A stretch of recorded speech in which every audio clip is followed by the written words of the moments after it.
आणि आठवायची पेपरमध्ये. एवढं सिरियसली लोक विचार तू फेल झालाय पेड्याचा बॉक्स कशाला आणलाय. मी त्यांना बोलायचो की अरे बाबा किमान माझे 3 आलेत, याच गोष्टीचा मला फार आनंद आहे. बऱ्याचशा गोष्टी खूप खूप बोलले. ठीक आहे म्हटलं. मला तर त्या गोष्टीचं काही म्हणजे हेच नव्हतं की मी नापास झालोय. मला आनंद होता की माझे 3 सब्जेक्ट आलेत. ना गावाकडे बायका एकत्र आल्यानंतर मग ती हिणावण्याची पद्धत वगैरे असते ना. माझ्या आईला हिणवतात, आपण फेल झालो या त्या गोष्टी. मग आई बोल 17 दिवस लागोपाठ पाहिलाय बॉक्स ऑफिसला. बद्दल तर काय यार, 10वी बद्दल तर विचारूच नको. 10वी म्हणजे एवढं इंटरेस्टेड आहे ना ते सगळं प्रकरण.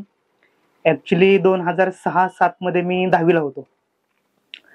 आणि तेव्हा असं होतं की यार 10वी म्हणजे खूप नाही का, खूप महत्व होतं. म्हणजे आताही आहे महत्व त्या गोष्टीला, असं नाही की महत्व नाही. पण मी जेव्हा होतो ना त्यावेळेस ते एवढा त्याचा म्हणजे आवाज होता की 10वीची एक्झाम आहे, स्टडी करायचा, मग स्टडी खूप केला पाहिजे, जास्त मार्क पडले पाहिजेत, या सगळ्या गोष्टी तेव्हा होत्या. बट 2006-07 ला किस्सा असा झाला की माझा एक फ्रेंड होता, त्याच्याकडे एक व्हॅन गाडी होती. म्हणजे 10वीचा किस्सा सांगतो तुला मी. त्याच्याकडे एक व्हॅन गाडी होती आणि तिथून तो म्हणजे नाही का स्ट्रॉबेरी हे करायचा. म्हणजे श्रीगोंद्यावरून स्ट्रॉबेरी तो एअरपोर्टला, पुणे एअरपोर्टवरती त्याचं डेली रुटीन होतं. आणि मलाही त्या क्षेत्राची म्हणजे गाडी चालवणं असेल किंवा ड्रायव्हिंगची मला पण म्हणजे ती आवडच आहे मला पूर्वीपासूनच. म्हणजे लहानपणापासून आवड आहे त्या गोष्टीची. तर 10वीला झालं असं की मी 6-7 ला 10वीची एक्झाम देत होतो आणि तेव्हा हिमेश रेशीमा सर आले होते. त्यांचा एक अल्बम आला होता, आपका सुरूर आशिक बनाया आपने. सचिन तुला खोटं सांगत नाही, मला एक्झाम देताना ते गाणीच आठवायची पेपरमध्ये. एवढं सिरियसली लोक सगळे एक्झाम देत असायची हॉलमध्ये. आणि मी बोलायचो की अरे एवढी लोक सिरियस काय ते.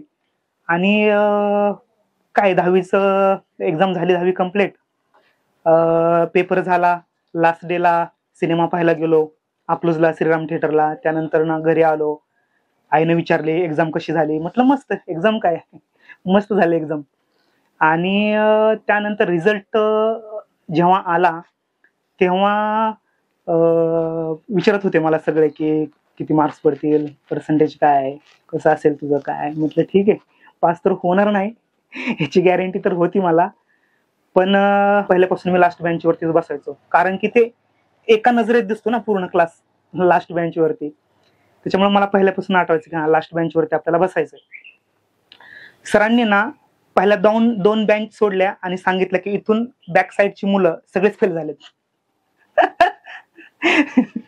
मी म्हटलं ते तर आहेच, म्हटलं फेल तर विषय नाही तो. पण मला आनंद या गोष्टीचा होता सचिन, की बाकी लोकांना हा की रिझल्ट लागला, पास होतोय, नापास होतोय, किती टक्के मार्क पडतात, काय होतंय, पुढं काय करायचं वगैरे.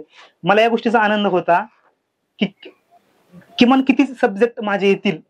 1 येत आहेत, 2 येत आहेत. माझं मत असं होतं की 1 जरी आला तरी पण मी खुश आहे. 1 जरी सब्जेक्ट आला तरी, 2 आले तरी मी खुश आहे.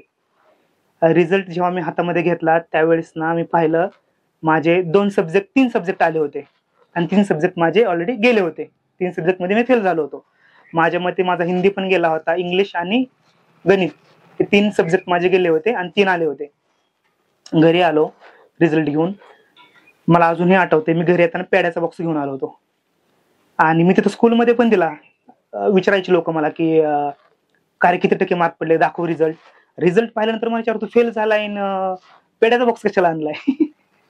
मी त्यांना बोलायचो की अरे बाबा किमान माझे 3 आलेत, याच गोष्टीचा मला फार आनंद आहे. ते बाकी 3 गेलेले मला त्याचं दुःख नाहीये. माझे 3 आलेत त्या गोष्टीचा मला आनंद आहे, त्याच्यामुळे हे पेढे. तर मग घरी आलो. घरी आल्यानंतर आईला पहिला पेढा दिला. तिला वाटलं की अरे अभ्यास केव्हाच केला नाही, कसं काय पास झाला.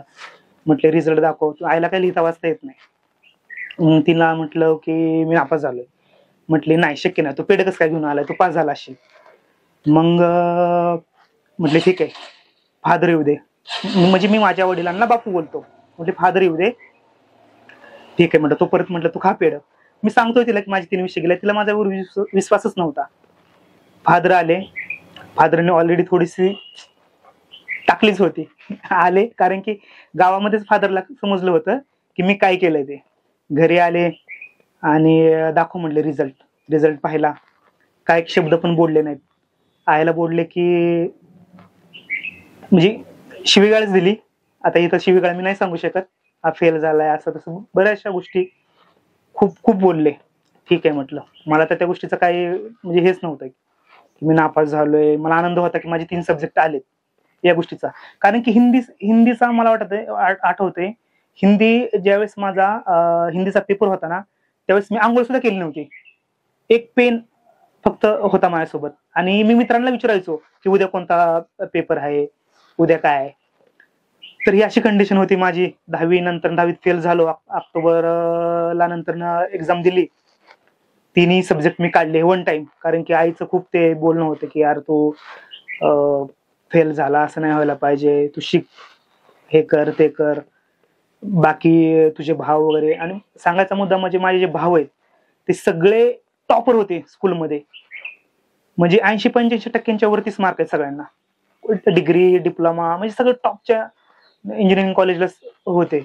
मग ते असतात ना गावाकडे बायका एकत्र आल्यानंतर मग ती हिणावण्याची पद्धत वगैरे असते ना, तर मग ते आपल्याला वाटतं की यार माझ्या आईला हिणवतात, आपण फेल झालो या त्या गोष्टी. मग आई बोलायची मला की अरे माझा खूप अपमान होतोय, हे होतोय, तू शिकला पाहिजे, माझी खूप इच्छा आहे तू शिकावं वगैरे.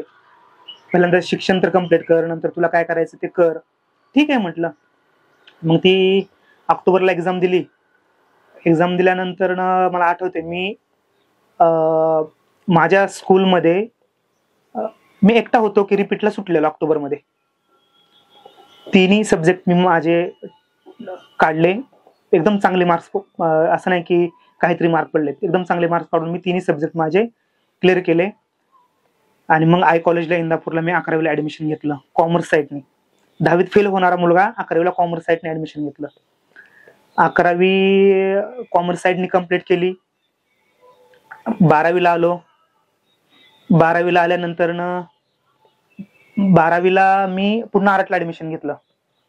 12वीला आरटला ऍडमिशन घेतलं. 12वी कम्प्लीट केली. 12वी मध्ये पण चांगले मार्क पडले. FYला ऍडमिशन घेतलं. अशा पद्धतीने मी SY पर्यंत कम्प्लीट केलं. SYला काहीतरी बॅकला सब्जेक्ट होते माझे 2. TYला ऍडमिशन घेतलं. TY नंतर मी मग कॉलेजेस कम्प्लीट केलं नाही. TYला मी गेलोच नाही. त्याच मध्यंतरी काळामध्ये मग कॉलेज टाइम मध्ये नंतर फेल नाही झालो, पण त्या काळामध्ये कंटिन्यू थिएटरला सिनेमे पाहायची जास्त आवड होती मला.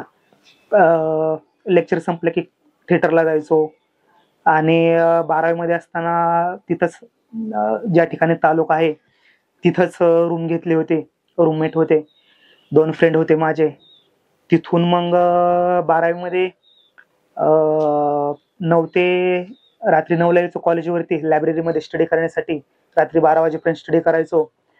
आणि सॅटर्डे संडे माझं फिक्स ठरलेलं असायचं की थिएटरमध्ये तो पूर्ण दिवसच घालवायचा. सॅटर्डे संडेला मी थिएटरलाच असायचो. एक सिनेमा मी 2-2 वेळेस 3-3 वेळेस पाहिलाय. मला आठवते अजून पण 12वी मध्ये मी होतो तेव्हा तुझी मिरी कसम आला होता. मी तो सिनेमा, तो 18 का 19 दिवस सिनेमा होता इंदापूरला, तर मी तो 17 दिवस लागोपाठ पाहिलाय बॉक्स ऑफिसला. तर मला सिनेमाची पण तेव्हाच आवड होती खूप. आणि तिथून कॉलेज कम्प्लीट केलं. कॉलेजला इकडे ऍडमिशन घेतल्यानंतर कम्प्लीट झाल्यानंतर पुन्हा ITI ला पण ऍडमिशन घेतलं मी. ITI कम्प्लीट केला. अप्रेंटिसशिप केली पुण्यामध्ये. अशा पद्धतीने ते कॉलेज कम्प्लीट झालं माझं.